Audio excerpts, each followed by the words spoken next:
Le renouvellement de la ligne POLT est en marche, mais à son rythme, à l'image de ce train-usine capable de changer 500 mètres de voie en une journée.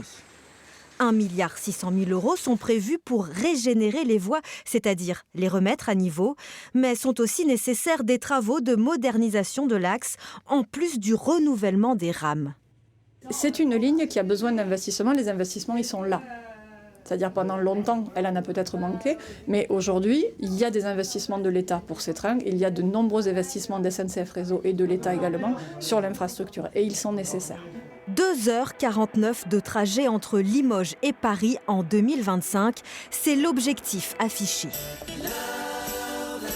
En 1967, ce n'était pas une promesse, mais bien une réalité à bord du Capitole, dont le concept se résumait en quelques mots: rapidité, confort, prestige, sécurité, des qualificatifs que l'on ne retrouve pas dans les propos des usagers 50 ans plus tard.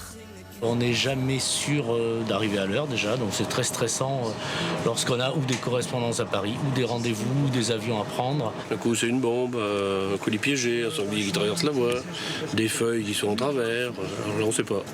Vous voulez tuer la ligne, vous ne faites pas mieux. À l'heure actuelle, on peut se poser la question de l'abandon total de Limoges et du centre de la France. La grande vitesse à Limoges, un espoir déçu depuis 40 ans. Le TGV en gare de Limoges, ne vous réjouissez pas trop vite, le train à grande vitesse n'est pas appelé à circuler de sitôt dans notre région.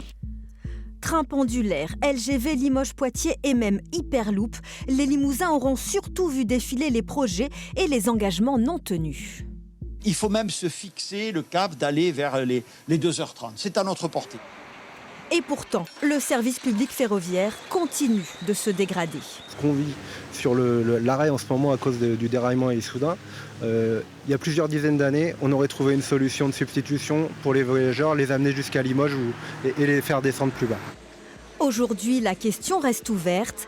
Le désenclavement du Limousin, c'est pour quand ?